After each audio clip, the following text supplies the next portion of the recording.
it's Amy with the Hack Reads. I'm going to be doing two videos in a row.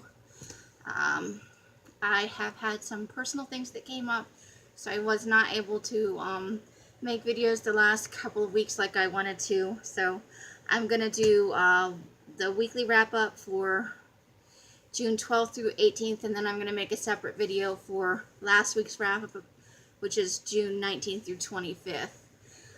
I'm not going to do a work in progress Wednesday this week, but I will be back on Friday with a library haul, and I think I have a couple of books I picked up from the library store laying around, so I will cover those on Friday. For my weekly wrap-up for June 12th through 18th, I read 6 books. 3 of those were adult fiction, 1 was young adult, and then I read 2 children's fiction books. The first adult fiction book that I read was Dead and Alive, the 3rd book in the Dean Koontz Frankenstein trilogy, and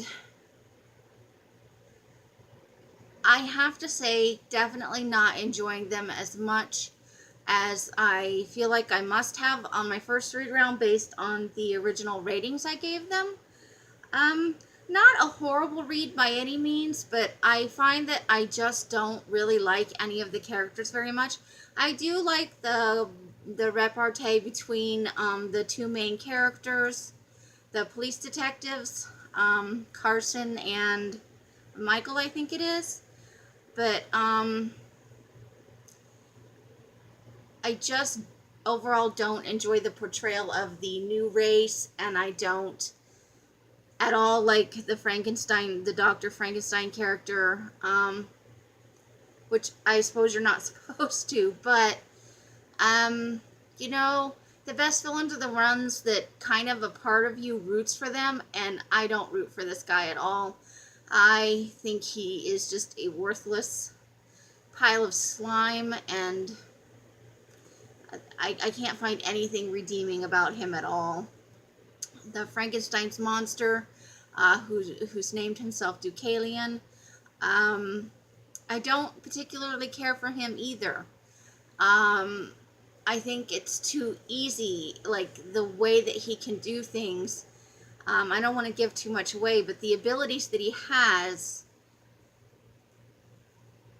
don't allow for him to grow. There's no growth arc for him at all. He's just existing, and I don't find that appealing as part of the hero trio there.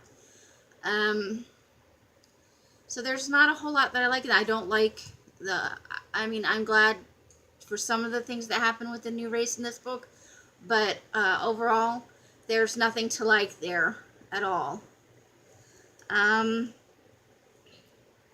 There are 2 more books in the series, and I will finish them out because, for the most part, I will almost always finish out a series. Although I think in the next video, I will talk about a series that I've read the first book for, in a genre that I generally like, or at least can tolerate, as long as I don't read too much of it at once. It's enjoyable in small batches, but the more of it I read in a short period of time, I kind of get fed up with it. So that will be in the next video. I'm pretty sure it's not this video. Let me just take a quick peek. Yeah, it's not this video. My second adult book was The Burning World, which is the 2nd book in the Warm Body series. It picks up shortly after the ending of the first book. And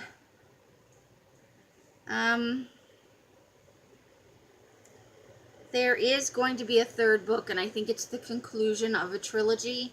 This book, to me, was all filler and exposition and character development.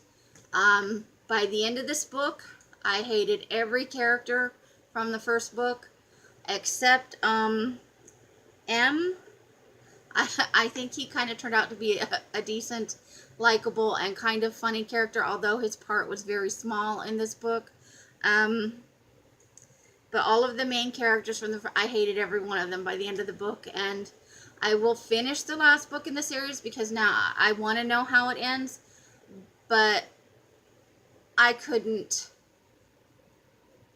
people did stupid, shitty, unrealistic things. They gave R some backstory.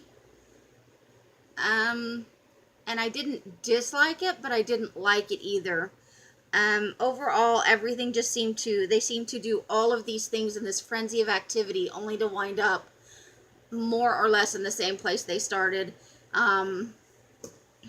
I just thought it was pointless. I liked where the first book ended. I liked imagining where the world would have gone afterwards, like what might have happened. This just kind of throws a bucket of shit all over that, and I don't know if I just feel like this was because the first book was made into a movie and it became so popular that the author maybe was prodded to write another book, or this was seen by either the author or the publisher as a way to kind of cash in on the success from the movie. And I just didn't feel like it was necessary. That's my reading experience. Yours may be vastly different, but I did not enjoy that book. The third adult book, The Wicked, the second book in the Something Red series by Douglas Nichols. Now, this is a book series that I am definitely enjoying. It's kind of a fantasy. I think it's just straight up fantasy, but it's placed kind of in a Middle Ages setting. There's castles and people traveling in wagons and by horse, and so it's not a contemporary setting. And I really have enjoyed the character development. I've enjoyed both the plots. I really liked the bad guys in this is different from the bad guy in the first novel, so it's not just a repeat. Overall, I'm excited for the third book in this series, and having been totally kind of unhappy with the last two books. I guess not unhappy, but I had higher expectations and they just didn't quite get there. They weren't unenjoyable, but I did feel like that sequel to Warm Bodies was just pointless. I think that all of the second book probably was unnecessary or could have been easily wrapped into one follow-up as part of a duology. My first YA novel is Past Midnight, which is the first book in the series by the same name. I didn't write down the author, but this is a paranormal mystery with some romance elements. The parents in this novel are ghost hunters, but they don't really believe in ghosts, and so they're kind of debunking all of the investigations. They go on are designed to debunk whoever's claiming they have ghosts. They're looking for more real-world causes, and they think that there's maybe some kind of energy or residual out there, but they don't believe in hauntings in the strictest sense. The main character is a teenage girl in high school, and her sister is in college. And so they have always kind of traveled as a family group. The kids are treated as part of the crew for the filming and production of the parents' paranormal show.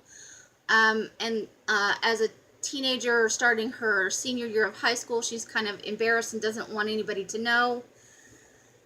Beyond that, it's a lot of high school drama. People not wanting, everybody has their own secret. And over time, it all comes out. I did like this story actually quite a bit, and I am excited for the next book in the series. It's not really scary in any way. I didn't read it as a horror novel, although I think it's kind of intended to be that. I found it to be much lighter. This would be a good fall read. Maybe close to Halloween or when the weather starts getting cooler wherever you are. But I like to read horror year-round because it's just hotter than heck here. And I'm trying to lay some small claim on autumn by continuing to read mysteries and horror. And then my first children's fiction read is Hunting for Hidden Gold, which is Hardy Boys number 5. The Hardy Boys, Sans, their father, no, their father is in this one, but he's injured, his leg is broken, and they wind up in the Old West investigating a mystery involving a stolen gold from a mine that, and I think the mystery is 20 or 30 years old, but some recent events have led to further investigation on this, and there's the usual danger and drama, and the boys are in life-threatening situations a couple of times. It was a fun read. I don't ever not enjoy them, so this is always kind of a go-to when I'm feeling bogged down by books that aren't quite as pleasing as I hoped they would be. Hardy Boys and Nancy Drew always kind of a go-to. They are always enjoyable in their own way. The second children's book, and this is the final book for this video, was the Carnivorous Carnival in the series of Unfortunate Events. It's the 9th book. And after 5, count them, 5 renewal periods, my son finally finished it. And I read it in an afternoon. Enjoyed it. I enjoy all of these. The lives of the children are very unfortunate. I do like the way the books are written and the way they're designed to get younger readers to think about vocabulary and what words mean and the various ways that, the same word can be used in different contexts to mean different things. And many of the titles, although I think most children would probably be familiar with what carnivorous means, some of the other titles like the Aristotle's Elevator and a couple of the others, and the Slippery Slope coming up, has a specific type of mountain that is unusual, or the shape of the mountain is unusual for a mountain. So if teachers or parents are encouraging the readers to look up words and explore what the title means, and because it doesn't always come out and say, they will get introduced to some concepts that are, kind of hidden in the book and not explicitly stated. So I do like that aspect of these books, and I'm kind of hoping at this point, after all of these shitty things that has happened to these children, that it has a happy ending. But gauging by the all 9 books so far, and the fact that it is a series of unfortunate events, I'm thinking it's not going to have the happiest ending. Nobody spoil it for me. I do not remember the ending of the books, although I have already read them all previously. I want to be re-surprised by the ending, so please don't blow it for me.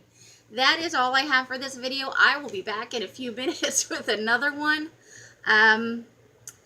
It is all plus 110 this week. It's between 107 and 112.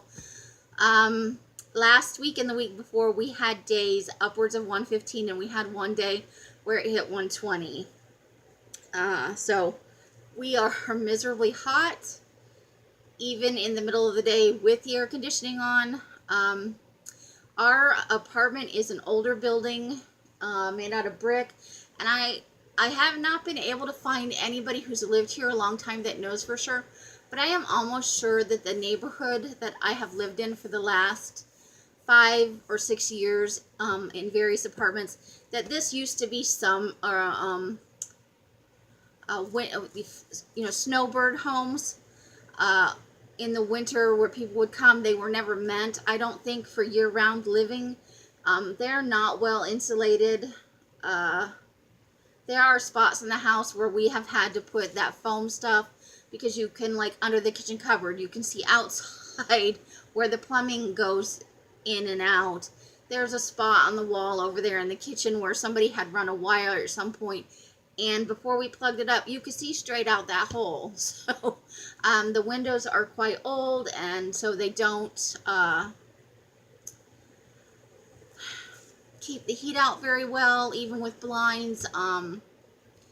But I love this area so much. We have a trolley that runs that's free for the neighborhood, one that goes up to the Fashion Square Mall, which is a big deal here, although we rarely go. I do like to go there and people watch in the summer. I prefer to go down to Tempe Marketplace or the college in the fall and winter and do my people watching there because it's all outdoors, and I much prefer that to sitting inside a mall. And I just don't shop, so going to the mall isn't something I've done for years and years. It's probably been, aside from going to the movie theater and occasionally having to go and buy a gift at like Dillard's or Nordstrom or something, I have not been shopping in a mall in more than 10 years now. Well, I would say 9 probably. When I first got here, I did do some shopping.